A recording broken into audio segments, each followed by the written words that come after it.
Bismillahirrahmanirrahim. Kitab Alajul Amrod Pantasawuf. Sebagaimana sebelumnya kita ketahui bahwa kewajiban kita wa ma khalaqtul jinna wal insa illa liya'budun, hanya untuk beribadah pada Allah Subhanahu wa taala, untuk muamalah dengan Allah Subhanahu wa taala. Adapun untuk bermuamalah dengan Allah itu ada ilmu yang pokok, yakni ilmu adab. Adapun syaratnya bisa bermuamalah dengan Allah dengan 3 ilmu. Adapun prasyarat ataupun instrumen penunjang dari ilmu adab itu adalah ilmu alat. Jadi ada ilmu adab dan ilmu alat. Ilmu adab yang hukumnya adalah fardhu ain, yakni ilmu tauhid, tasawuf dan fikih, satu paket, tidak bisa dipisahkan ketiga-tiganya, yang mana fardhu ain. Mungkin kita sebelumnya punya anggapan, punya pemikiran bahwa ilmu tasawuf itu sekedar ekstrakurikuler, 4 sehat 5 sempurna, hanya sekedar penambah, tidak menjadi primer tapi sekunder. Padahal ilmu tasawuf adalah ilmu adab. Kita wajib hukumnya mengkaji bagaimana sholat itu sah dan apa saja yang menjadikan sholat itu batal. Jadi wajib hukumnya mengkaji ilmu sholat, wajib hukumnya mengkaji ilmu uluhiyah, wajib hukumnya mengkaji tentang uluhiyah, apa yang menjadi wajib, mustahil dan jaiz di Allah Subhanahu wa taala.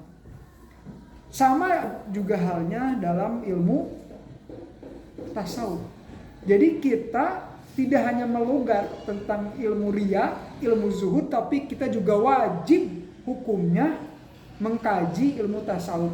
Wajib hukumnya kita tahu apa itu riya, apa itu ikhlas, bagaimana cara menghilangkan riya, dan bagaimana bahaya-bahaya riya itu sendiri. Hukumnya juga wajib, fardhu ain, bukan sunnah.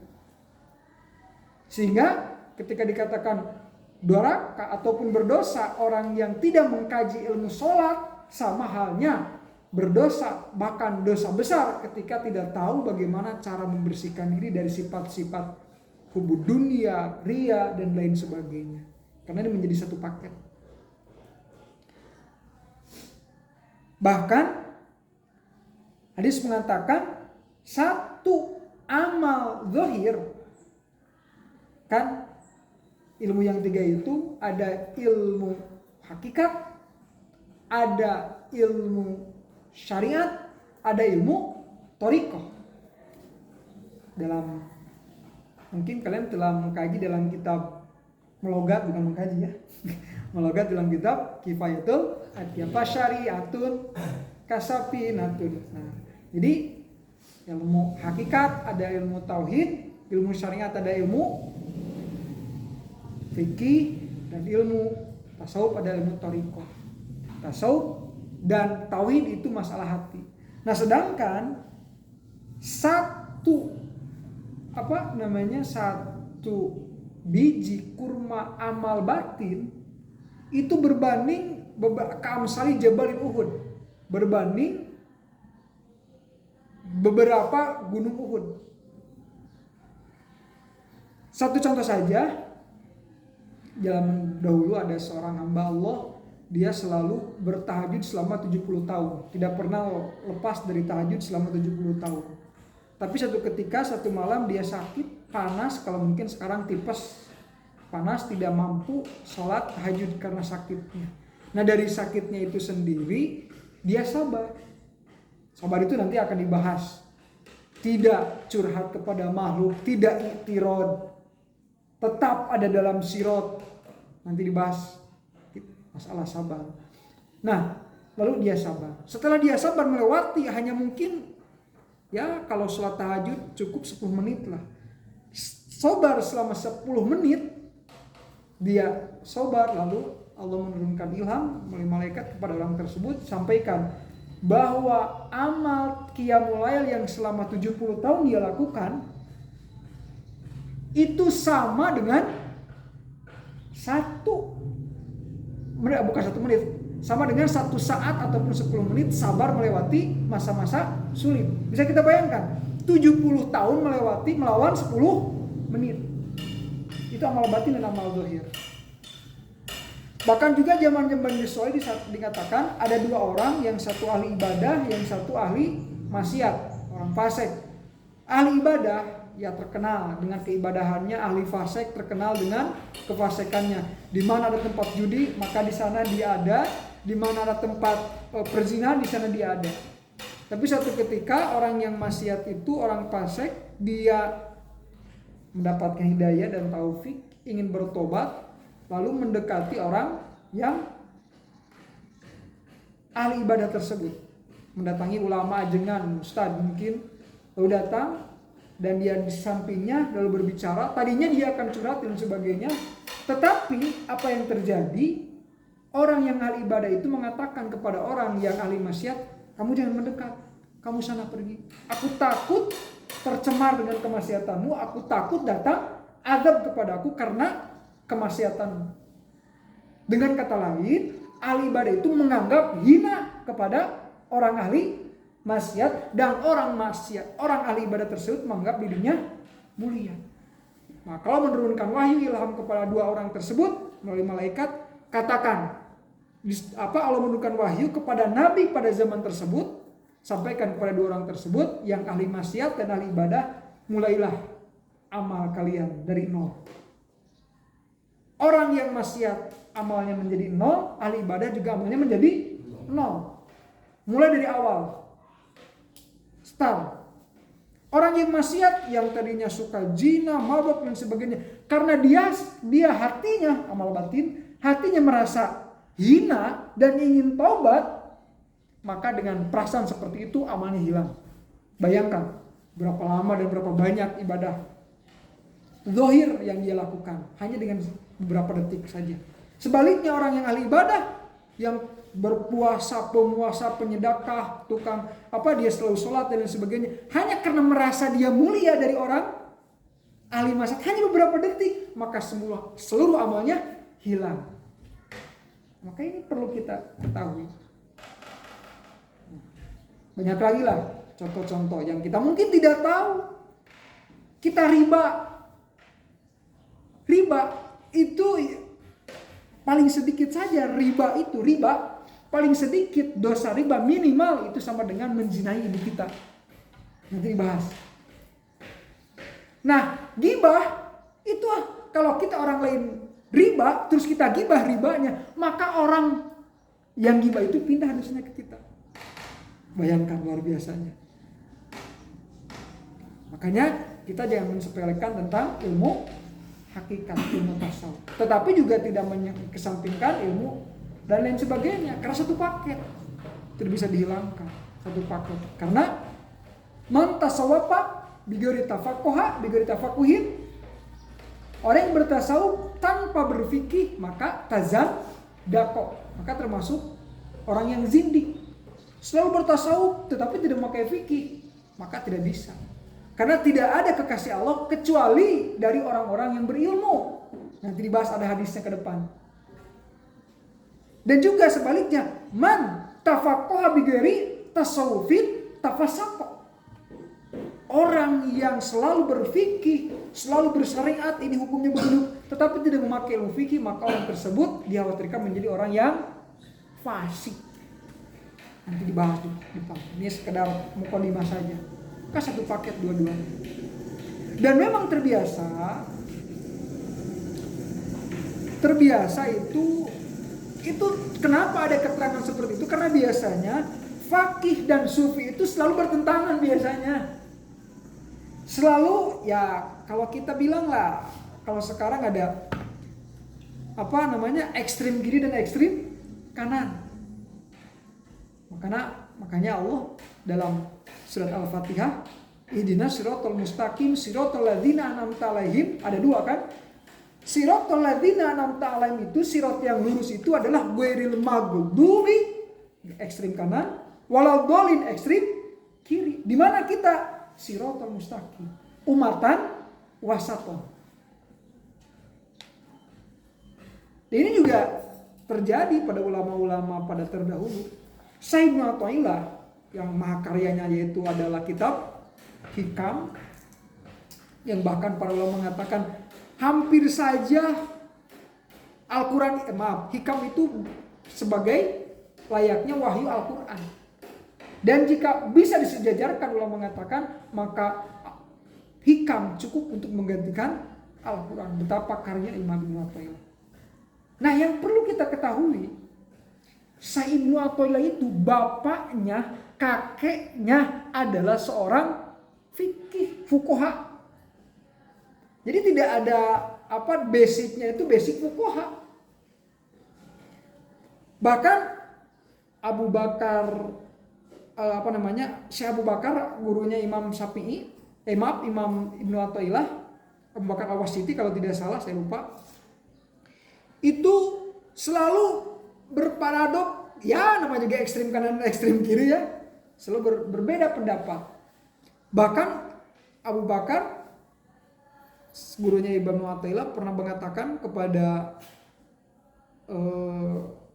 keluarganya, mudah-mudahan nanti dari keluarga Ibnu Athaillah ada seseorang yang bisa menjadi ahli tasawuf. Dan tidak lama kemudian Imam Syekh Ibnu Athaillah itu melewati kajian tasawuf dan tertarik mendengarkan, dan singkat cerita akhirnya menjadi ahli tasawuf. Padahal keturunannya, ayahnya, kakeknya adalah ahli fikih. Tapi sekali lagi saya tidak mengesampingkan ke satu, duanya satu paket. Dan biasanya orang itu terpikat dengan ilmu tasawuf ataupun ilmu batin itu di akhir-akhir endingnya biasanya. Imam Ghazali itu dari disebut juga Hujatul Islam. Betapa banyak karya Imam Ghazali, di akhir hayat dia menjadi ahli tasawuf. Sebelumnya juga bukan ahli tasawuf, ahli fikih. Makanya dari karangan yang populer, karangan Imam Ghazali, kitab Ihya Ulumuddin, bukan Ihya Ulumuddin ya, Ihya Ulumuddin, itu seluruh rukun ubudiyah di sana ada. Tapi dari sisi tasawufnya, rahasia-rahasianya. Jadi sekali lagi kita jangan menganggap hal kecil tentang ilmu tasawuf. Jadi satu paket tauhid, fikih dan tasawuf. Walaupun memang prosesnya memang kita adalah tauhid dulu, lalu fikih, lalu tasawuf. Tapi bukan berarti ditinggalkan satu paket. Salah satu guru saya menyatakan, menganalogikan satu ukiran, misalkan satu lemari atau satu kursi, pertama bahannya harus kuat. Dari jatinya juga bukan jati muda, ya minimal 10 tahun jatinya. Yang kedua, ukiran, bentuk kursinya seperti apa, ya bentuk kursinya seperti apa. Jangan sampai kursinya seperti ini atau mejanya seperti ini standar banget ini, tidak menjadi punya nilai jual yang mahal. Tapi bentuknya, ukiran apa? Ukiran Jepara, kan yang mahal itu Jepara, jati Jepara lagi, lalu akhirnya finishingnya, nah ini yang mahal. Rumah itu paling lama itu apa? Finishing, lekukan dan lain sebagainya. Maka satu paket, maka barang tersebut dinyatakan mahal ketika ada 3 komponen itu. Nah, begitupun kita akan menjadi mahal di hadapan Allah Subhanahu wa taala, akan mulia di hadapan Allah Subhanahu wa taala ketika ada 3 itu komponen, tauhid, tasawuf dan fikih. Hadirin rahimakumullah. Nah, selanjutnya ilmu tasawuf itu seperti halnya ilmu-ilmu yang 3 yang lainnya. Kalau ilmu tauhid kan ada berapa? Kerangka dari ilmu tauhid. Jadi kita harus tahu kerangkanya ya, benang merahnya dari tiap ilmu.